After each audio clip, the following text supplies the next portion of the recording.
हम अकेले आए हैं और अकेले ही जाएंगे।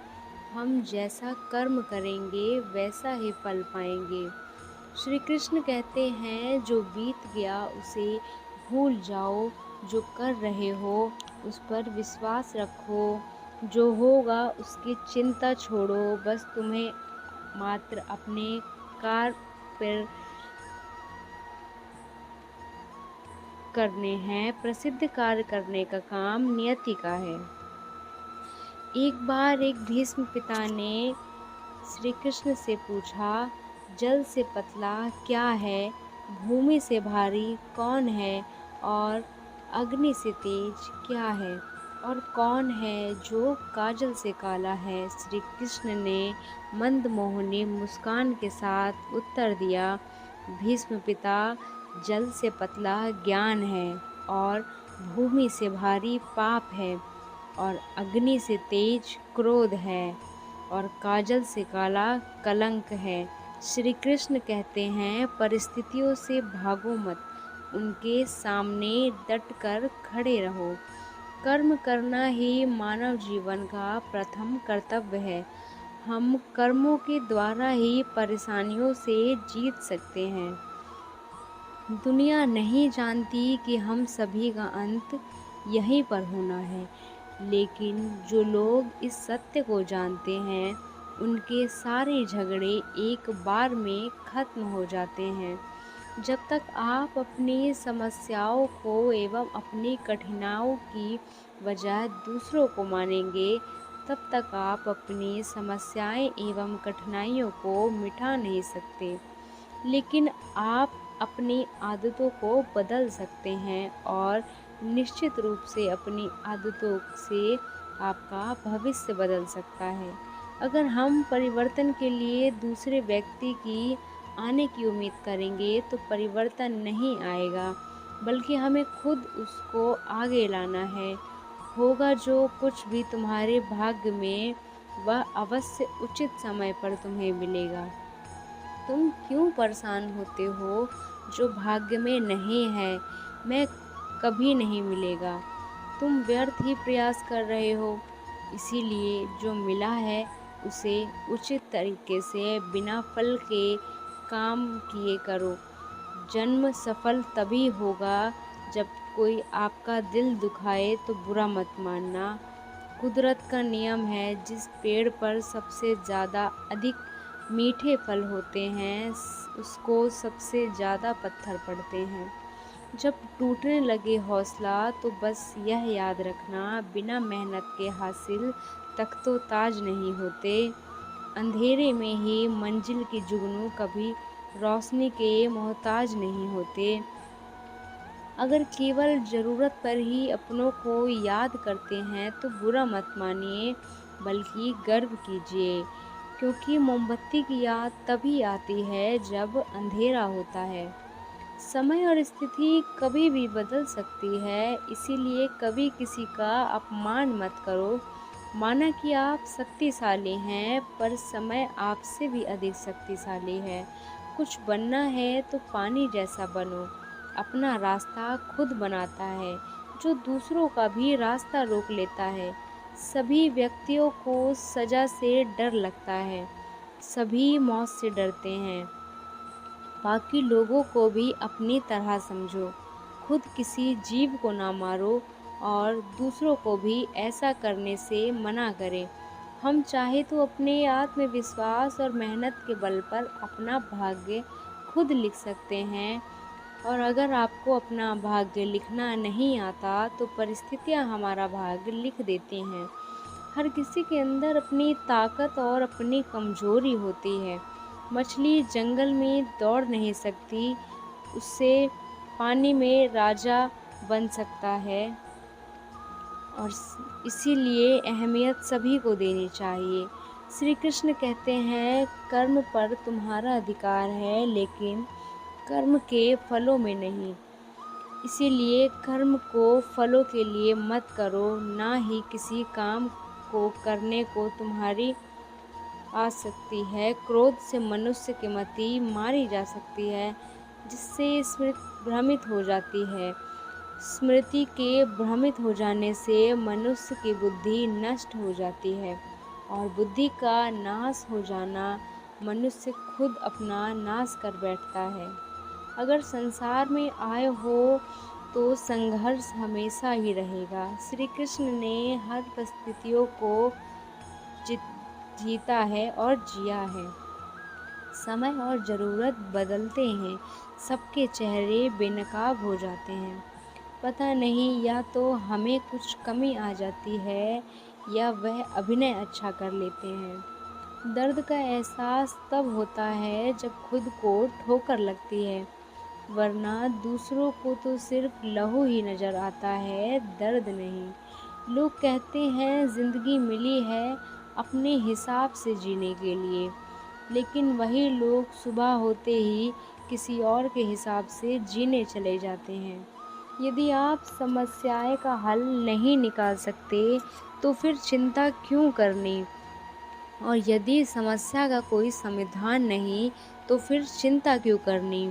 जो व्यक्ति बहुत ज़्यादा बोलते हैं वह कुछ सीख नहीं पाते। समझदार व्यक्ति वही कहलाता है जो कि धीरज रखने वाला होता है, क्रोधित न होने वाला और निडर होता है। अगर व्यक्ति से कभी गलती हो जाए तो कोशिश करें उसे दोहराए नहीं, उसमें आनंद ढूंढने की कोशिश ना करें, क्योंकि बुराई में डूबे रहना दुख को न्योता देता है। डर का अभाव होना साहस नहीं बल्कि डर पर विजय पाना है। बहादुर आदमी वह नहीं जिसे डर नहीं लगता, बल्कि वह है जो डर पर विजय प्राप्त करता है। इंसान एक ऐसा प्राणी है जो अपने लक्ष्य के लिए जीता है। उसके जीवन का यही अर्थ होना चाहिए। अपने लक्ष्य के लिए कोशिश करते रहना चाहिए, उन्हें प्राप्त करना चाहिए। उपवास हमेशा अन्य का क्यों, लोभ, लालच, चुगली, काम, क्रोध और गंदे विचारों का भी होना चाहिए। जीवन में जो भी करो पूर्ण समर्पण के साथ करो। प्रेम करो तो मीरा की तरह प्रतीक्षा करो, सबरी की तरह भक्ति करो तो हनुमान की तरह, अगर शिष्य बनो तो अर्जुन की तरह। जीवन में कौन आपसे मिलेगा यह समय तय करेगा। जीवन में आप किससे मिलेंगे यह आपका दिल तय करेगा। लेकिन जीवन में आप किस किस के दिल में बने रहेंगे यह आपका व्यवहार तय करेगा।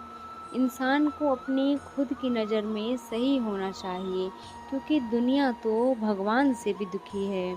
आपके पास जो कुछ भी है उसे बढ़ा चढ़ाकर मत बताइए, ना ही दूसरों से ईर्ष्या कीजिए।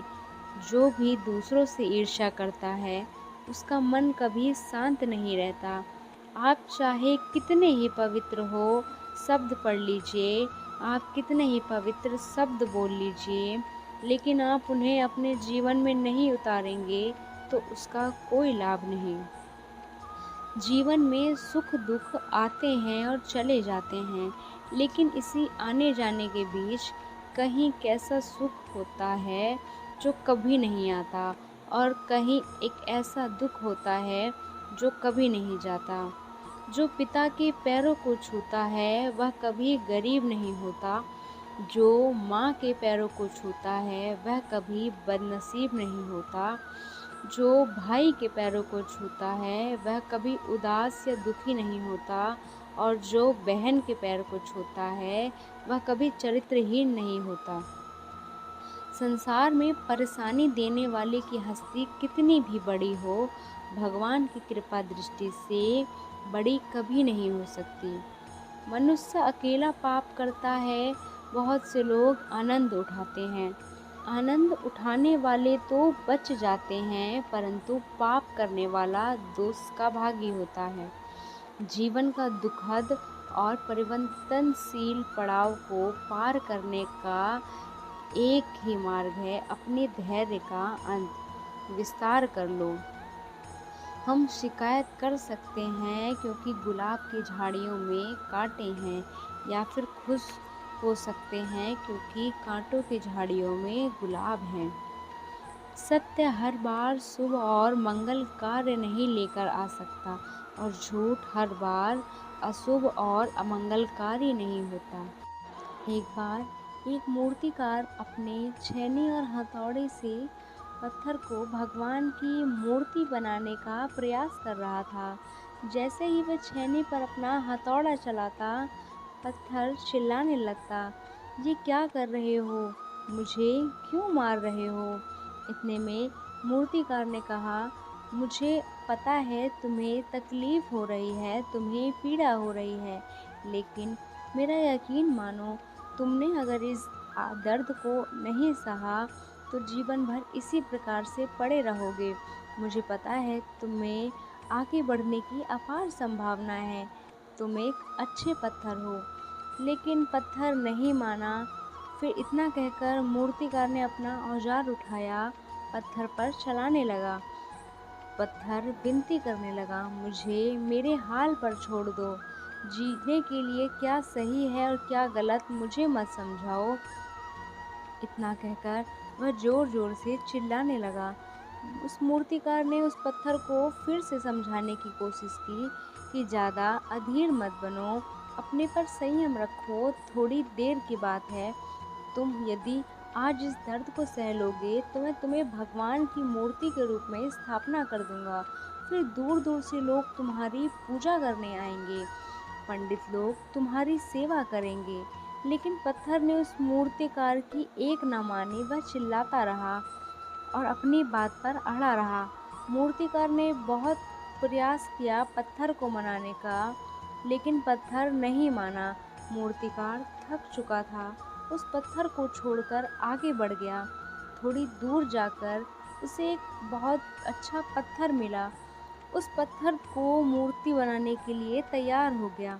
मूर्तिकार ने जैसे तैसे उसे पत्थर को मूर्ति की स्थापना, उस मूर्ति में भगवान भी स्थापित हो गए। थोड़ी देर में ही उस मूर्ति की स्थापना मंदिर में हो गई।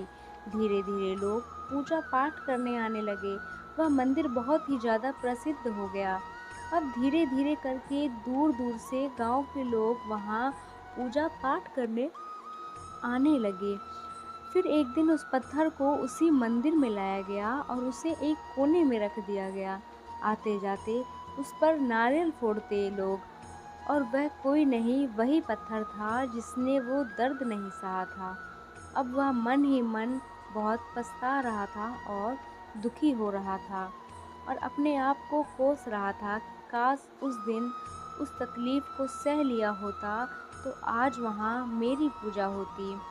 इसी प्रकार अपने जीवन में हमेशा याद रखिए, जब भी आप अपने करियर की शुरुआत में किसी काम को कर रहे हो, पढ़ाई कर रहे हो या कोई काम कर रहे हो जिसमें आपको दर्द है, तकलीफ़ हो रही है या ज़्यादा मेहनत करनी पड़ रही है, तो आप डरिए मत, किसी और रास्ते की शुरुआत मत करिए, क्योंकि कोई और रास्ता आपको सफलता नहीं दे सकता।